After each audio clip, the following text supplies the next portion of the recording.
What is going on, YouTube? Welcome back here to another video. We got the Duramax up on the lift today. That is obviously what we were going to be working on. We actually have a relatively open shop for once. We knocked a bunch of stuff out this week, so we're back at it again next week. So taking advantage of the weekend and the open space here to get some stuff done.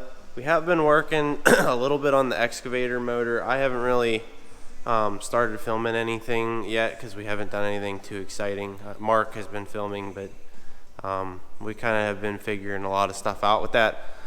So what we are doing on the truck today involves the steering, which we already did once. I'm sure you guys, a lot of you guys probably saw that video and watched it. So we are going to go over what we are switching and why. Okay, so on the table here we have a PPE 1.5 inch forged oversized stock style center link with the 7/8 drilled holes for their oversized pitman and idler arms. So this thing basically is a mimic of the stock center link, but it is almost twice the diameter. I don't have a stock one here to lay it next to compare, but I think the stock one is like, I think it's about 7/8 maybe in diameter, and this is 1.5 inches. So big difference. So if you guys remember, I have Duramax store tie rods, and then we go right into the PPE straight center link, which is welded and drilled, so it allows for these 7/8 bolts.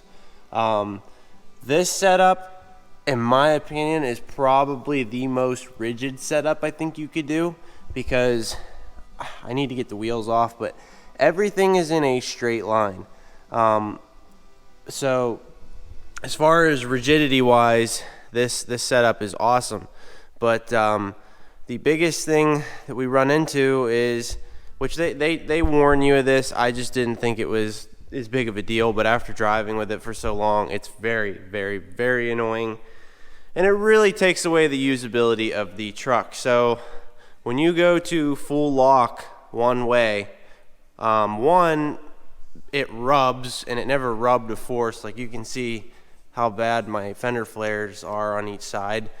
I'm gonna have to set my camera up to describe it, but when you turn full lock with, say, a stock center link, your wheels are about the same, they're the same angle, so you get smooth turning. Well, with this one, when you're at full lock, say one wheel is like this, the other side is maybe like this, so you get a very rough turning. When you're turning, like, your tires are squealing, and it really destroys the outer edge here of the tire. Backing up a trailer, absolutely horrible, because you lose so much just turning radius in general. You can't turn even close to as sharp with this center link as, say, a stock style one. And then what I've also noticed from customer trucks who have the kryptonite setup. So kryptonite does not use the straight style like this. Their tie rod goes on the back of their center link, so it ends up kind of being very similar to the factory center link with this offset. So I've test drove customer vehicles with those, obviously, and they are not near as bad as the PPE one.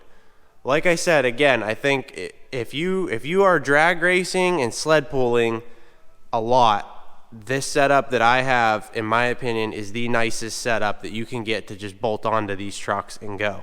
I personally do not think anything is probably tougher, especially the pitman and idler arms.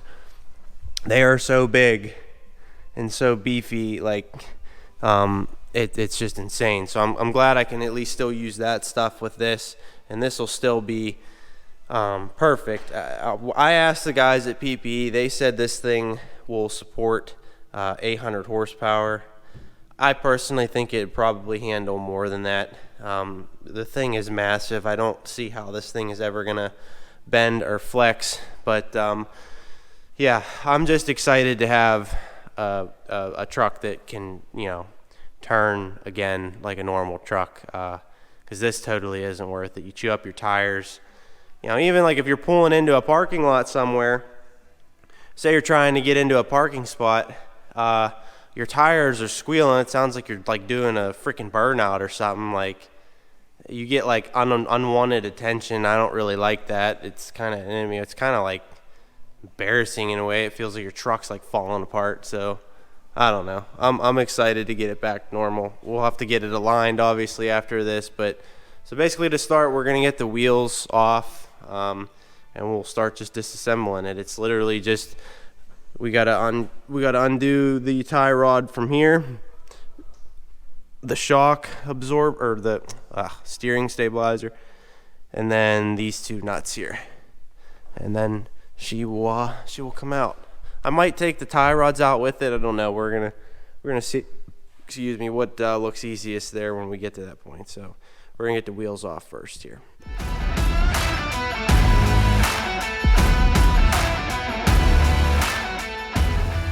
Okay, now that we got the wheels off, I can give you guys what I was trying to show you.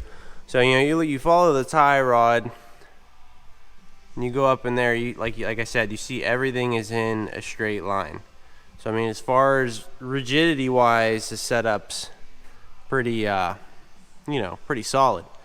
But like if you had like kryptonite, they basically, this end here, instead of screwing into the center link like the stock stuff, they put basically another tie rod end back here, and they bolt it, so it's still a straight center link, but they bolt it through this way, like so it goes like this, so it ends up being back here, so you kind of keep that same angle as the stock, therefore you don't have the harsh turning like this one does. But yeah, so let's get to disassembling all this stuff here.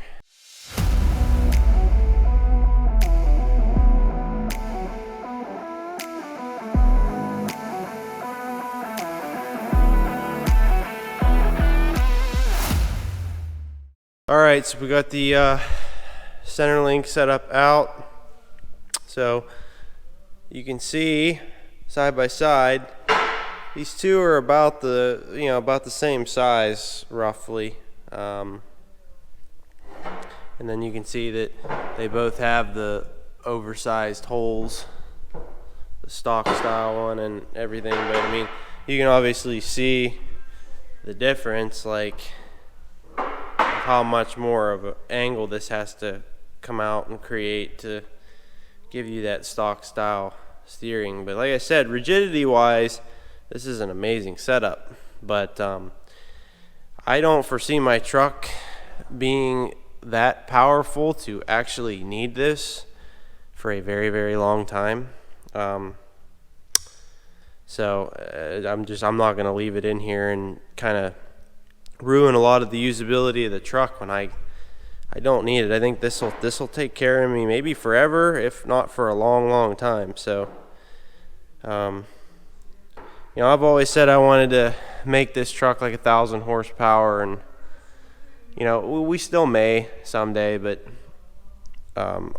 we've obviously had customers bring in trucks that are that powerful, and some of them are so ignorant and powerful that it's like almost not fun to drive. So I don't know that it will ever go that high. I kind of want to keep this like a street truck.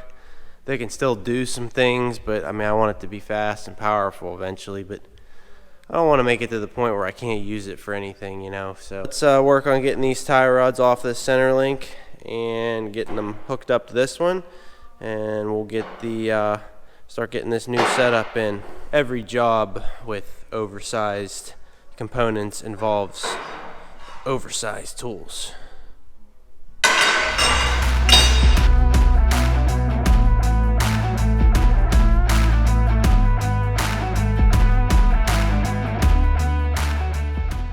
Alright, so we got the tie rods off the old center link there. We got them ready to go onto the new one.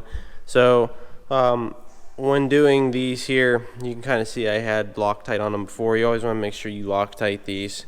It's pretty important. So we're going to do that. We're going to get these screwed in here, and then we can get this back up into the truck. Okay, so kind of forgot about the camera there for a minute, but we got everything back together in here. Got all our bolts tight. We got our stabilizer back in. Everything is good. The only thing I got to do is torque the tie rod end nuts down, and then I'm gonna put this thing down and straighten up the wheel so that we can see how far off our. It doesn't really look that bad. I might not have to adjust these very much. I'm still gonna get it aligned no matter what, but I want to be able to drive it for at least however long it takes to get to the alignment, probably a week or so. I probably won't be able to get in, but it doesn't look that bad. I'm surprised. I thought they'd be like way off. Maybe I'll get lucky. So we're gonna put it down and start playing with that, and I'll show you guys a little trick that we do. Like if we do a front end on a truck like this, just an easy way to kind of just set this so you can drive it until you get to the alignment place, just with a tape measure. So we got the tie rods torqued down, got her back up in the air here. So all I have out is a tape measure and a clamp because I'm by myself, and this is a lot easier to do with two people. So basically what you're going to want to do is get both of these loose so that you can adjust the tie rod. Take your tape measure and measure from the front of the rotor on somewhere on the front over to the other side, record that distance, and then come to the back side of the rotor, which I usually just go down here, and measure that distance. And basically you want to have this front distance should be an 1/8 inch smaller than the back distance. That gives you kind of a little bit of a toe. I can't do it with one hand, but you get a little bit of a toe in. That's what they normally do. I'm not really going to be too picky about the steering wheel. It's kind of tricky to do on these, so all I care is that it drives somewhat straight down the road. So we're going to play around with that, and that'll pretty much be it for this job. Well guys, that's going to be a wrap for today. We got her back down on the ground, good to go. I got the alignment, I think, pretty close. It looks like my wheel's still pretty straight, so we should be good for a few days until we get that in and get it aligned. I'm just excited to have a truck that turns and drives normal again. And hopefully I was the guinea pig for some of you guys thinking like, oh, I want to do the, most rigid, strong setup ever. Like I said, if you're planning to do any street driving at all, or especially any like towing or anything, I highly recommend not doing the setup I had. Totally was not worth it. You chew up your front tires.